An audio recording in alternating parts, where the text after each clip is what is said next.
everyone. I'm going to start with a couple of updates and then talk a little bit about psychological warfare, neoliberals, and mainstream media when it comes to COVID-19, based on all the headlines that I have been compiling in the past few days. Let's start with the quick updates. Update number one. We may be leaving in less than 10 days, hopefully, fingers crossed.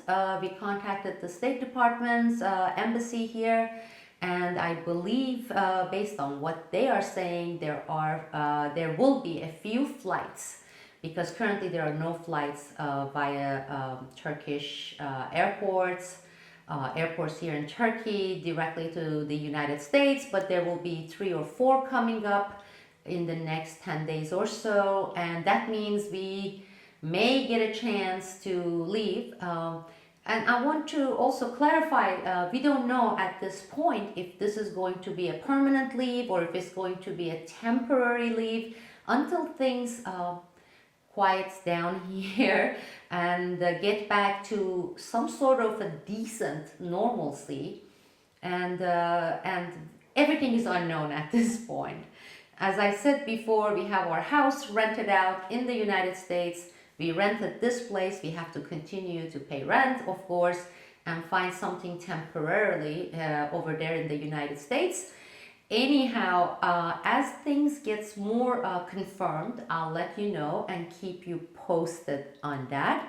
As I have said, we are going to go to one of the more normal states in the United States.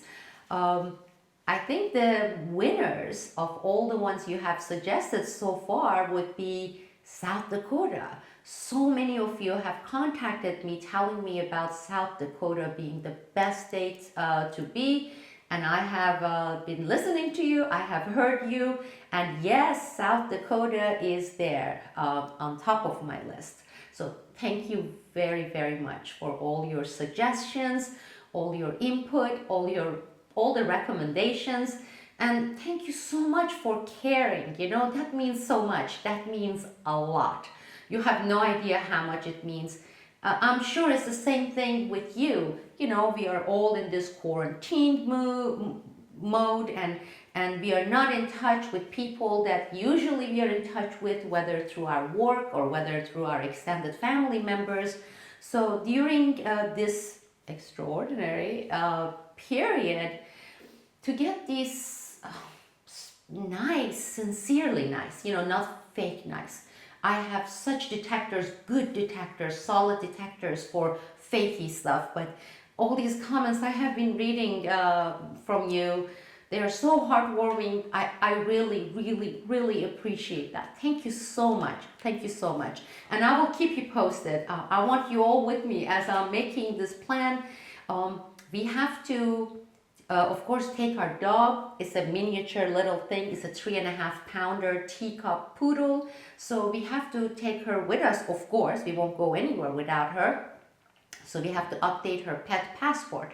Speaking of pet passport, I was reading the guidelines for leaving Turkey for the United States. And this guideline applies both to the United States and Turkey and also Europe. They say that currently the countries, this is EU, the United States, also Turkey, etc., they are in the midst of negotiating, talking about planning some sort of an international standard that will be required for any of these international travels. And currently, according to this report, it will be one of the 2 ways, if not combined. One is they're thinking of installing these booths at the entrance of the airports here in Turkey as well. And as you enter, you have to be subjected to the tests, and you are given then a clearance saying, yes, you can proceed because you don't have COVID or any other dangerous virus, flu, whatever it is. So that's one way. The second way they are talking about, and this will be more likely, would be the internationally required throughout the globe health passport. And when I was looking at a sample, it looks like my pet passport. It looks like my dog's passport. It has your name and date of birth, and then under it the list of vaccinations. It's not singular. COVID-19 clear. No. Actually, it says vaccinations, meaning have you been vaccinated for this flu? The flu shots that are seasonal, that flu. And then, of course, the regular vaccinations, I guess hepatitis B, whatever it is. But it will have this long space there listing your clearance. This is really, really, really troublesome, to say the least. I really want to say something much stronger than that, but I'm trying to really put a break on that because I don't want to lose it on camera. Let's put it that way. That is one of the reasons that the earlier we leave for this period, the better. Because as they are negotiating, talking about, planning these coming changes, we can go and at least we can have one of these long international travels taken care of without having to subjecting ourselves to some intrusive tests and possibly soon mandatory vaccinations. Of course, they're not going to say it's mandatory. Of course not. They're going to say, well, you don't have to take it, but then if you don't take it, you can't travel. Very simple. They can say your kids, they don't have to take it, but if they don't take it, they can't go to school and register at schools because schools require that. They are already saying here in Turkey that it will be a mandatory requirement. They don't have any optional stuff here. Due to religious beliefs or etc., you can be exempt in Turkey, in the United States, in some states at least. Here, it's none of that. You have to be vaccinated, and you have to take and get the vaccines, all the vaccines that the government guideline says you have to take it. I believe it's like that in many places in Europe. Correct me if I'm wrong. I know when I was in New Zealand, they said it was optional in New Zealand because in 2011, 2010, I lived there for about a few months. I checked out the schools for my daughter and they said, no, it's optional. If you want to have your kid vaccinated, yes, sure. And if you don't, just let us know. So we always maintain two lists. One list is for the kids who are not, and one list is for the kids who are. So in case we have some sort of an epidemic or something, then we can act accordingly and say, oh, here, those who are not vaccinated, you need to be careful. Don't come to school because we have this and that. Anyhow, that was update 1 and it took so long. Why am I so wordy? I don't know why I'm so wordy. You're the only ones I'm really talking with. Other than my daughter, that's it. I don't get a chance to talk. So thank you for providing me with this opportunity to get it out of my system and have this nice long chats with you. Thank you for listening. Update 2. Okay, this ended up being a really complicated discussion, the update 2. I started getting emails, inquiries from my subscribing members at Newsbud, and this is my great, wonderful Newsbud community. These are the subscribers who have been with me for many of them for many, many years. It is because of them that I have been able to set up Newsbud, travel, interview people, produce some documentaries. The next one will be on Vietnam and Agent Orange, etc. So they have been asking me, what is going on? You have been putting content out back to back, and thank you, these are great, but these are open to all. And it's not for Newsbud. Does it mean you no longer do things for Newsbud, or it will be only through YouTube, open for all? Because they are paid members. I started thinking about it, and I was trying to frame my response, explanation. Number one, these are extraordinary times and they are taking extraordinary measures, and I believe we need to take extraordinary measures. So during these extraordinary times, I feel the urgency to connect with you, to talk with you, to discuss with you and exchange ideas with you, and more get into this movements for at least for the United States, because I believe that's where we have the biggest chance to regain our liberties and our rights, and then restore some of these rights that many states have given up.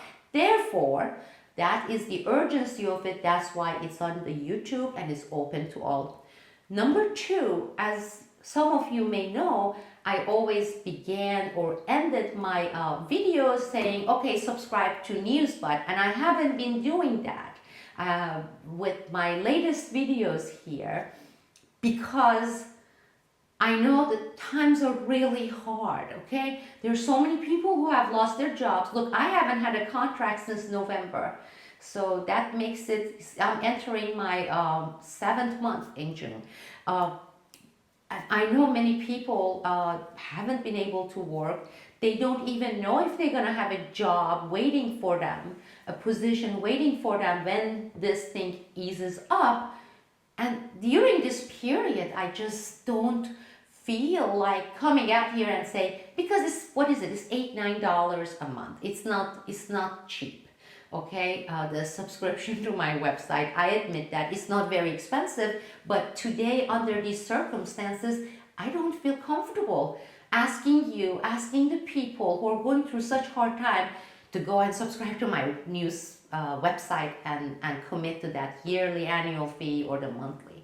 This is why I haven't been doing it. On the other hand, I have to survive as well, and that's true. So I told my Newsbud community members, those members who contacted me, that no, I will be producing some content that will be, those videos will be edited, they will be more in depth, they would be better framed. I have prepared for them. You would have other footage, data, etc. because it takes a lot of time to produce those, and those will be for my Newsbud community. So no, I haven't stopped doing that, and their Vietnam documentary report is almost finished. It's coming out very, very soon, in a few days before we leave for the United States. But anyhow, I don't want anybody to commit to Newsbud or call them to commit to Newsbud during this hard, tough period. As I was struggling with this dilemma, some of you who know me and we communicate through DM, Twitter, etc., suggested the site Patreon. I was not familiar with it. So once I went and checked it out, I saw that, okay, this makes sense. It's a website where those of you who can commit $1 per month or 50 cents a month or $2 a month. You go there and you say, hey, this is something I can do during this period. And I appreciate these videos that are being produced and edited and uploaded and published.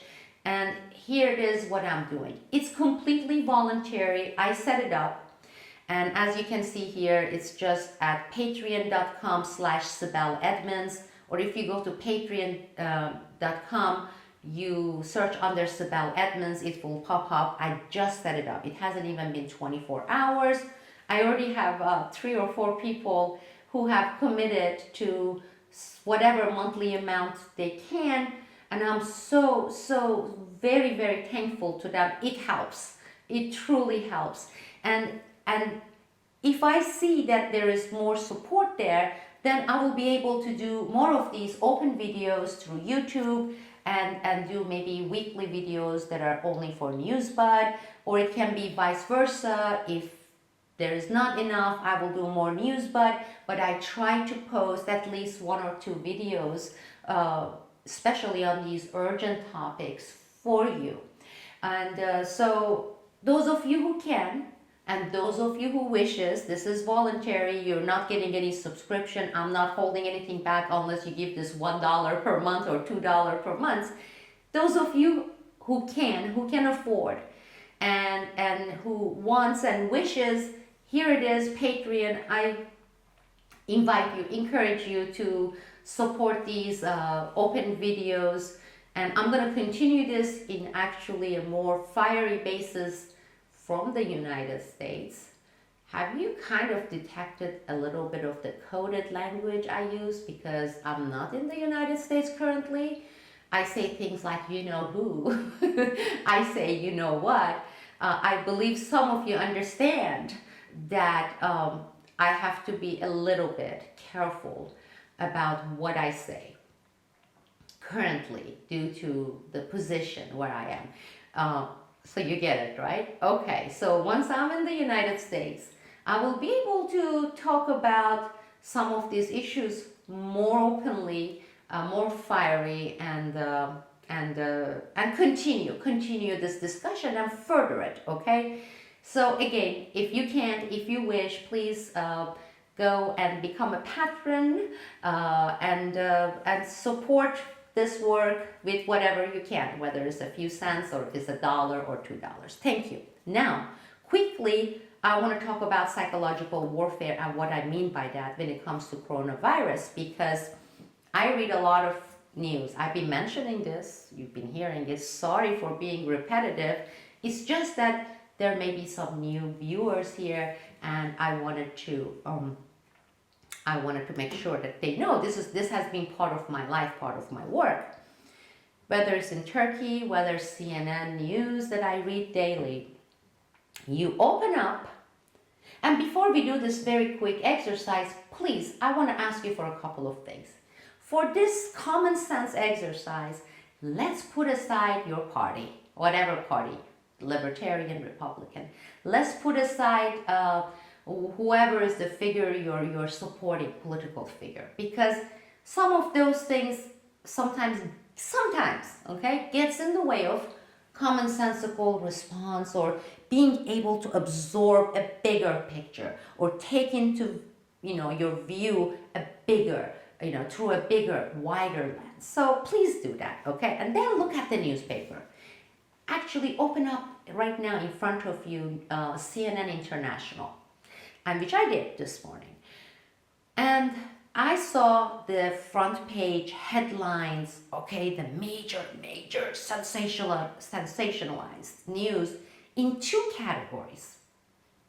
One category is how horrible, how scary, okay, how frightening, how detrimental is COVID-19, coronavirus, together with we have to do more. The lockdown should be more. The curfews should be extended. More businesses should kept closed, shut down, cafes, etc. So it's that. That's one category. The second category, and they are side by side, people. The second category is economy is dying. It's dead. We are going to experience, because of the measures that we are taking against coronavirus, we're going to experience the biggest economic crash since the Great Depression. We're going to experience the biggest unemployment since 1930s. It is all these pictures painted on horrible things we're going to be experiencing. It's like psychological warfare. Look at it. Go to anyone, NBC, CNN News. If you can read Turkish, please take a look at Turkish newspapers, especially this one ran by the opposition political party called Cumhuriyet. I will put a link there too, hopefully I'll remember. But you will see both. One is how bad it is, COVID-19, and how much we have to take these measures. More measures, right? At the same time, saying, and because we are taking these measures, we're basically going to die from starvation, and unemployment is going to be something like we have never seen before, and the Great Depression, like economic crash, the debt that we have, the external GDP that we have is going to be massive. For any ordinary human being, reading this day after day, this is fear-mongering doubled up from both fronts of these cases, okay? All it is intended to do is induce hopelessness, fear, fright, the shaky, pessimistic view of the future, depressing. It's intentional.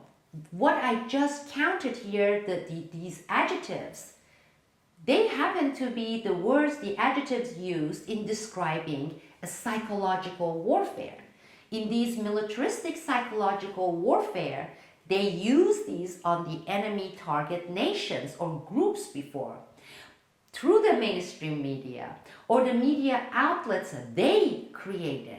But today, with coronavirus, they are using it against the people around the globe. This psychological warfare is targeting you and me, people in Turkey, people in India, people in Japan, people in the United States. This is unprecedented.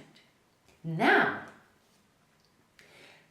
do you agree that this is absolutely textbook definition example of psychological warfare, right? If so, and I believe that 100%, I'm a media expert. Okay, if that's the case, who is waging this war, this psychological warfare against us through the media? Because media works for who, okay? Who is waging this war? In order to do that, let's say with the same example of CNN International front page, homepage, where all the headlines, major things are, right? Go there and you will come across titles like, here it is, this is one headline, and bear with me. Trump economy faces long-term disaster as jobs data loom. Okay, and it's talking about how shaky it is because it's happening on his watch. Okay, and they are poo-pooing some figures, but which figures? Who are they cheering for? Who are they cheering for? The mainstream media and CNN, International, NBC. If you look at who they are cheering for, they are cheering WHO, that as in WHO, World Health Organization. They are cheering for and giving even more credence and prominence to the United Nations, okay? They are the good guys, they are the saviors, okay? Who is the savior? The federal government, most of it. They are the saviors. CDC. Who else? There is, of course, we see it with Bill Gates, and then you see some of the new names that have gained more prominence. That should give you an idea on this psychological warfare being waged by who against all of us. There's no discrimination. This is one case that it is waged against all ordinary people, okay? Ordinary people, we the slaves, we the subjects, we the targets, we are just numbers, that's it. For these people, I don't believe we are numbers, do you? I don't, but that's what it is, okay? That's exactly what it is. I have saved so many headlines, but I'm not gonna go through that and take the time because this ended up being so long, but just pay attention, engage in this exercise, put aside the party lines for a moment, okay? And look, all you have to do is use common sense. Here is what they're doing, and it's so obvious. It's not covert. It's not with some sort of hint or anything. It is overt. It's right there. It's in two categories. That's right. They are already giving you a heads up as well on the coming pandemic for suicide. Because hey, as unemployment, economic crash happens, the depression due to being locked down for months is over. You're gonna see a lot of people with chronic depression committing suicide. Whether these suicides are triggered by economic depression, okay? the new Great Depression, or because of what they have been put through during these 2-3 months. So yeah, we're gonna have a suicide pandemic, people, and they are telling you it's coming. Guess what else happens when you have economic crash due to all the things they did knowingly? That is crazy, insane.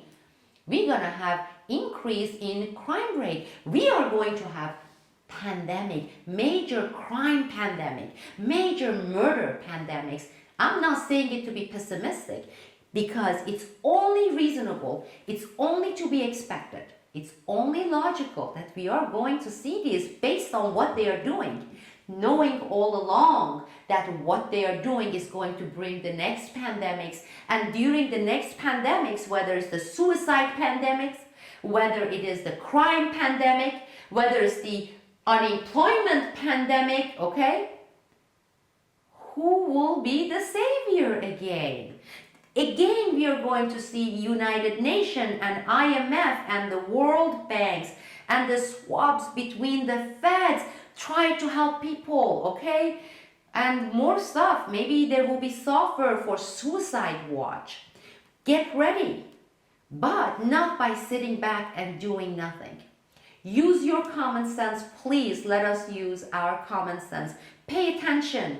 You don't even have to read in between the lines. You just read it and it's there. It's there. And it makes it very, very clear who's waging it. And the fact that we, the people, are the targets. Thank you all. Please visit my new Patreon website. Those of you who can and who wishes. If you can, please support it with whether it's $1 or $2. It will go a long way in supporting and allowing me, helping me do more of these videos, continue to do so, because I have to make choices as well. I have my contract, livelihood, which I haven't had for 6-7 months. I have Newsbud and my great community there with their expectations. And I want to spend a lot of time with you without any of those firewalls, without any of those subscription screens. I want to be able to have this great connection and discussion with you. I love your comments. Thank you. I'm reading every single comment. I'm not able to respond to all of them, although I have responded to many, I believe in the last one as well. But I am reading your comments and I am feeling the energy you're giving me. I'm not saying it as a hippy-dippy person. The energy that comes is so sincere. I feel like I have this extended network of friends. When I don't want to say like-minded, I want to say people I care about, people that I know they care about me, and people who will be the ones to change the wrong course, the wrong track we are on, we are at currently. And I want to be with people like you. I want to be with you. Thank you all. This is Sibel Edmonds, still here chatting from Turkey. That will change soon, and I'll see you soon, probably tomorrow, if not on Saturday. Have a great day.